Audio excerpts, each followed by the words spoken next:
चिर के सीना दिखाई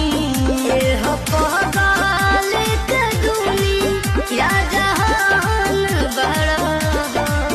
थोड़े पागल बड़ा थोड़े नादान बड़ा बाकी जैसे बड़ा पगल हमार जान बड़ा हमरा खातिर तू ही पिया भगवान बड़ा बाकी जैसे बड़ा पगल हमार